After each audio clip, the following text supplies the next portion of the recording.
Yeah, how you doing? Hey, I got a message in the portal that said we were supposed to have a phone call today at 11:15. I don't know if they. Who's this? This is Anthony Oliveira. Oh, hey, how's it going? What's up, buddy? Not too much. Yeah, no, I was gonna call you. I'm just a little behind. Hang on one second. No stress.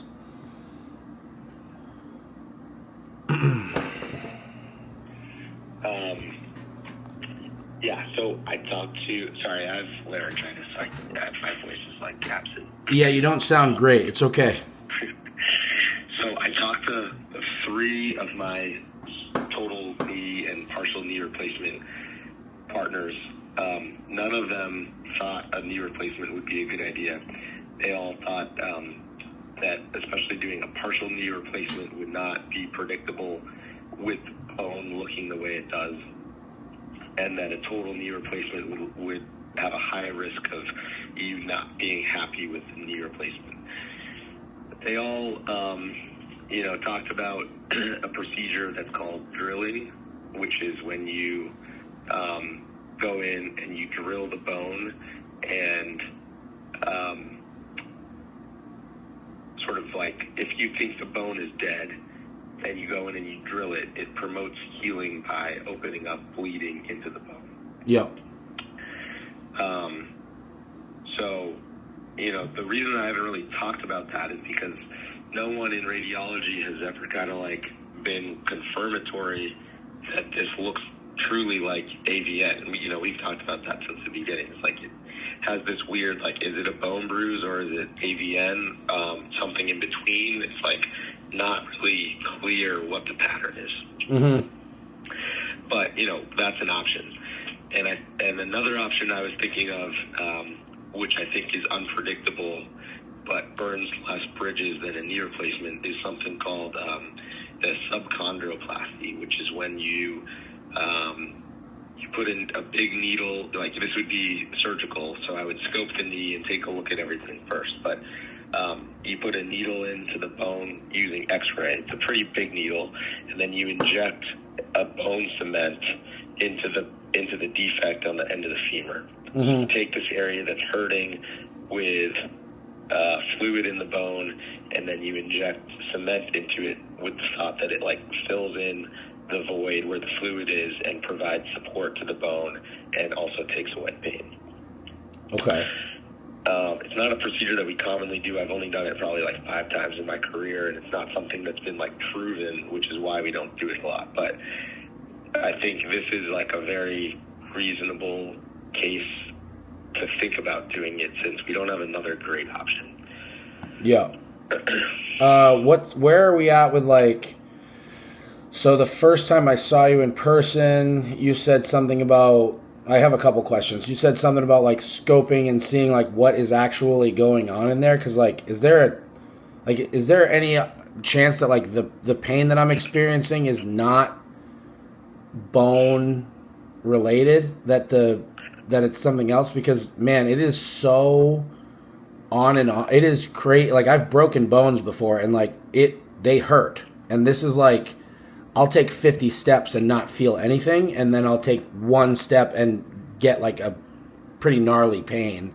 So I just like... Yeah, it's possible. I would expect something else to show up, obviously, on an MRI. Nothing's kind of obviously showing up. Yeah. So we're just going to go on the assumption that it is bone pain. What is like your experience? Like, would cortisone shots do anything with that? Would that, like, I saw something that I had a friend send me something with like that. It's like Hydra something like gel that they injected to knees, like lubricate them. Is that like, am I even in the right frame of thinking with that? Potentially. I mean, it's called hyaluronic acid. Yep. And it's a lubricant, but it's not a miracle drug, and it's sort of, I don't think it'll get into your bone, which is where the pain is. So people with AVN don't really get great success with cortisone injections because the cortisone's in the joint, mm-hmm. not in the bone. So I think I would start with the cortisone if you were going to try an injection. I'm not sure about whether it would work. Yeah. I just, with how it feels, I just like, I've had bone issues before, and I've had bone spurs and whatever. It just like seems to be so oddly inconsistent with like the pain that I just feel like there's something functionally wrong with my knee, because it changes like, you know, step to step. I guess like if the edema has regressed to a point where we're okay with me loading it, is it just like load it until my leg explodes, and then when my leg explodes we deal with it then? Like, am I waiting for a big, you know, like crash bang boom incident and be like, okay, well now you're fucked and we have to do the thing? Or like, you know what I mean? Or like, should I be scheduling like bi-yearly MRIs to see if this is like progressing up my femur? I think pain will tell you what's going on with it, like just as well as an MRI. And I don't think you're going to explode it, because I think before you got to that point, you would just stop doing things because of pain. Yeah, well, that's what I would initially think too, and I'm not trying to be a contrarian here, but like, it feels the same today as it did in October. There's been no, like, the increase in edema from the first MRI to the second to last MRI hasn't, like, my pain level, as soon as I could straighten my leg and walk on it, even like with a limp, like, it hasn't really gotten better or worse. It just stays the same. So that's why it's like kind of nerve-wracking to just like load it, because when we did the MRI that made you say, bro, you cannot put weight on this leg anymore, I mean, like, I was walking without crutches when I walked in to get the MRI. You know what I mean? Like, I walked from the back of the parking lot at Dartmouth Hitchcock all the way to the, to the imaging place, you know, and it was probably like a 6 or 7 out of 10 walking. I didn't even think anything of it.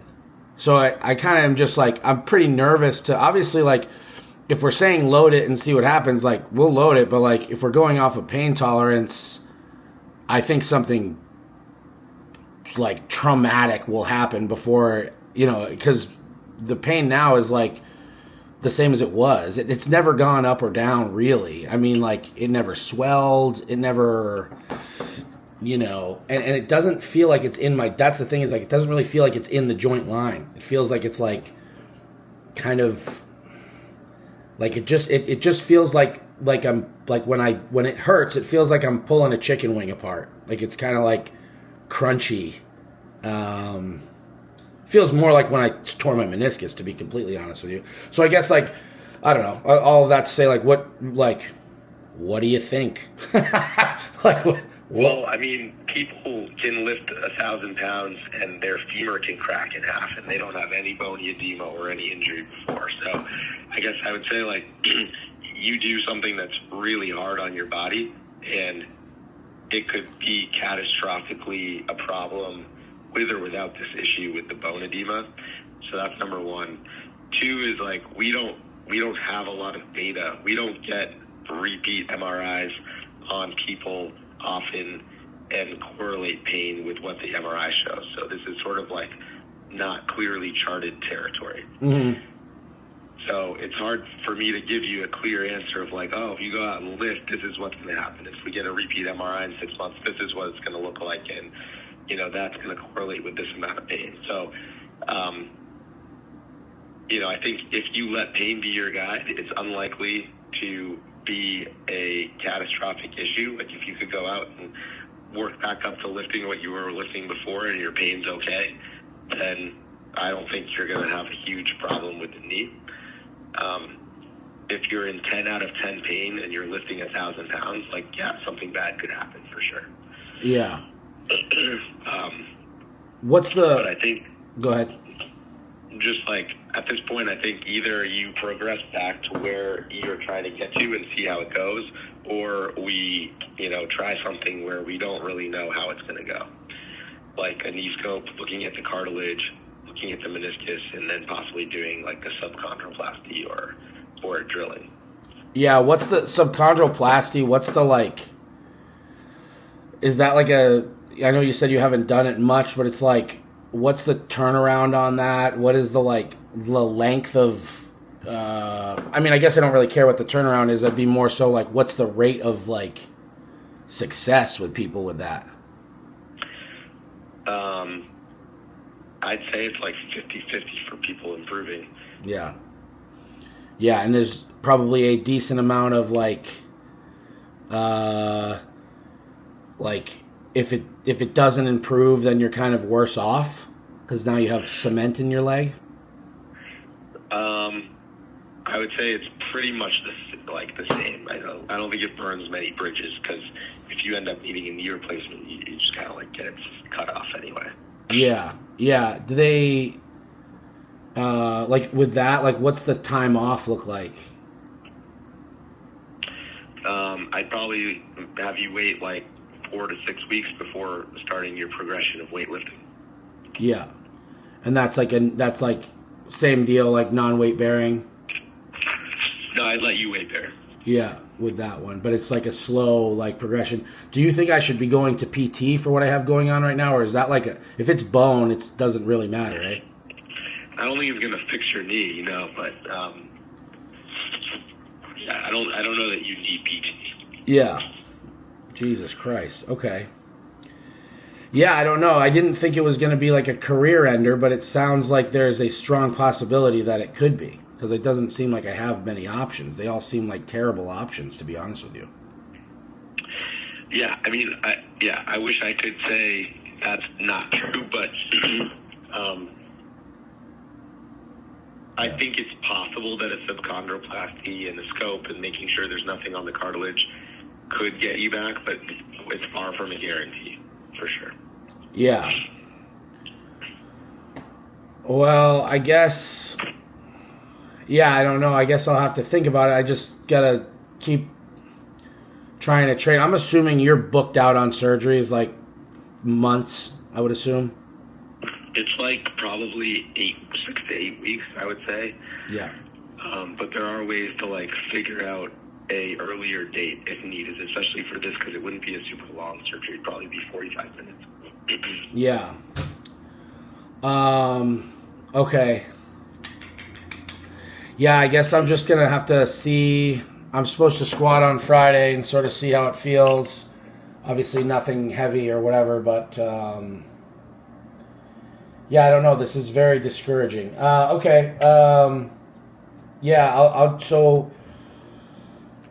it's basically start loading it, see how it goes, and then if it seems like it's not progressing, get back in contact with you and try to line up like one of these potential surgeries or things. Yeah, I think that's reasonable. And I think that's probably what I would do if I was in your position. Like, I totally get it's super frustrating, but hopefully, gradually increasing your weightlifting goes okay. And if not, just let me know. Yeah. Yeah, the big concern is just like, it was like a whoa, like you need to not put any weight on your leg or you're going to collapse your femur 12 weeks ago. And now I'm just like going back to it. So I guess it's just like, hopefully that doesn't happen. Well, I guess what I was saying 12 weeks ago, or what I hope to convey, is like, it's not going to heal without, or it's unlikely to heal if you keep on putting weight on it. And the best way to get it to heal is to offload it for 12 weeks. Yeah. But yeah, I mean, I don't think you take one step and your femur's going to collapse. But like I said, lifting 500 to 1,000 pounds is like, it's hard on the bone. So sure. Okay. All right. You gave it a lot of time to heal, and so hopefully it is healed more than the MRI shows, and you avoid something crazy. Yeah. Okay. All right. I'm gonna talk to my wife and then sort of figure out where we can go from there. All right. Great. Thank you, Dr. Lin, and I will be in contact if we want to move forward with something. All right. Sounds good. Good luck. I hope things go well. Thank you very much. All right. No worries. Bye. Take care. The worst news I could get.